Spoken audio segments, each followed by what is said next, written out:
Hello and welcome to Strategic Mind. Today I wanted to show you army composition because I think it would be great if you guys know how to build your army properly. And for that, I have a website I just came across that is very helpful. And let me just show you. So here's a website.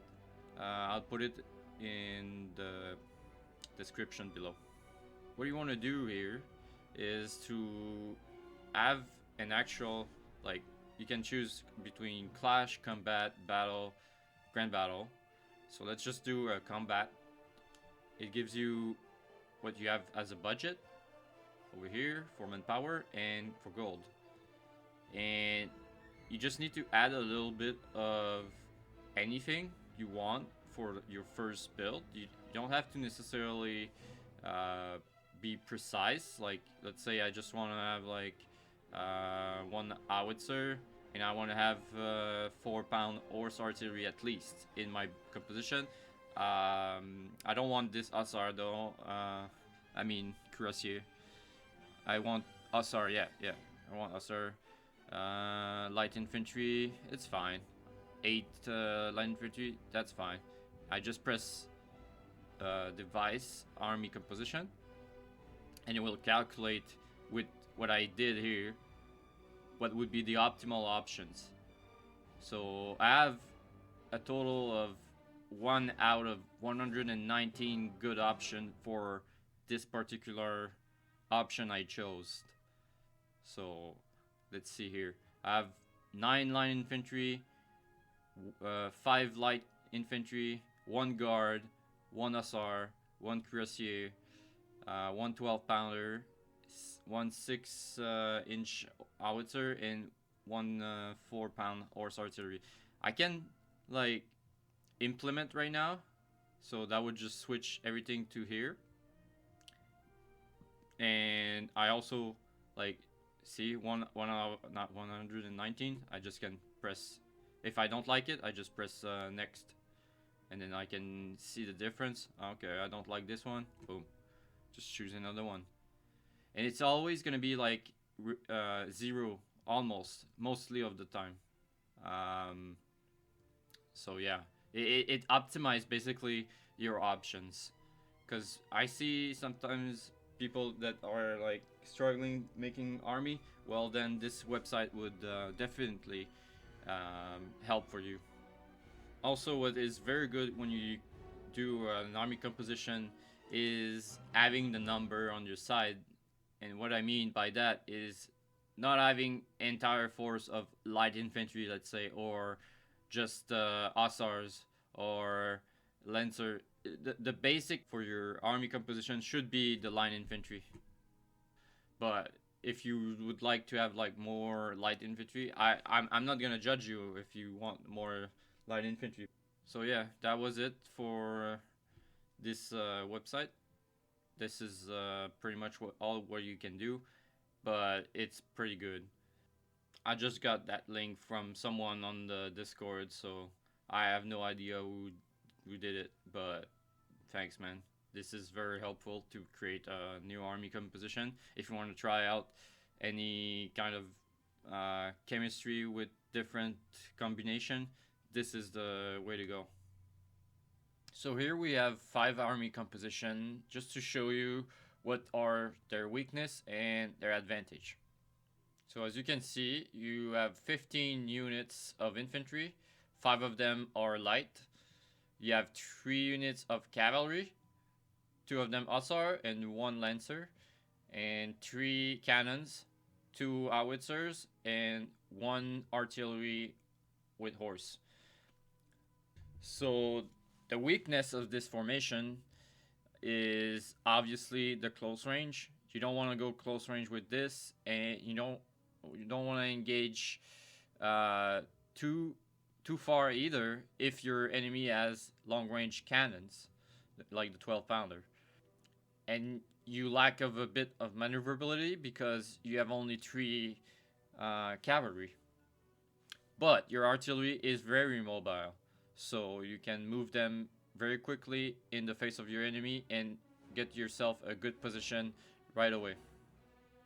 So you got to play around, but without committing too much, because your infantry will not do too much good against melee combat because you lack of guards, and your cavalry can only engage really weak units and their artillery if they don't pay attention too much. But you should always use your cavalry for this composition as defensive as you can. Let's move on to the next one. So in this composition you also have 15 infantrymen, except on this one you have 3 of them that are light and the rest of them line infantry. But you have 1 more cavalry unit, but you have 0 lancers. So basically you can be a bit more mobile with this force, especially with the horse artillery that are very mobile, and you have an howitzer that is not so bad on moving fast also, and is very reliable for engaging against units hidden in the trees or in cities. So this force gives you a bit more average of a fight than the previous one, because you have more mobility and you can also be a bit more aggressive with your cavalry and your cannons. Let's move on to the next one. So as you can notice, this lack of a lot of infantry units. You only have 12. 5 of them are guards, 1 is light, and the rest all line infantry. But the thing is, the number is king in this game, and if you face off somebody who has 15 line infantry against 12 units, you really gotta use your advantage with those guards, which is to go close combat, because they're excelling at that, and they give bonus around for your infantry also. So you're gonna be aggressive on fighting the enemy hand-to-hand combat for sure with this force. Also, you have great cavalry that can charge and demoralize quickly your enemy. So you gotta use that advantage against any force you'll get. Also, you have the same composition as the previous one for the artillery, so basically it gives you mobility to put your artillery in a good position, favoring you engagements in close range though. Alright, let's move to the next one. So in this one you have 14 line infantry and 5 cavalry. None of the infantry have any specialties, but you have the number. You don't want the fight to last longer if your enemy has more artillery than you, because the more the fight is gonna go long turns without killing his artillery or making his artillery useless, will have a disadvantage with this kind of force. Because you can see with this force, you already would have a disadvantage on the previous forces for the artillery. So you gotta make sure that you're gonna do engagements on his artillery as fast as you can, or to get into cover and then close up the gap with his infantry units. Let's move to the next example.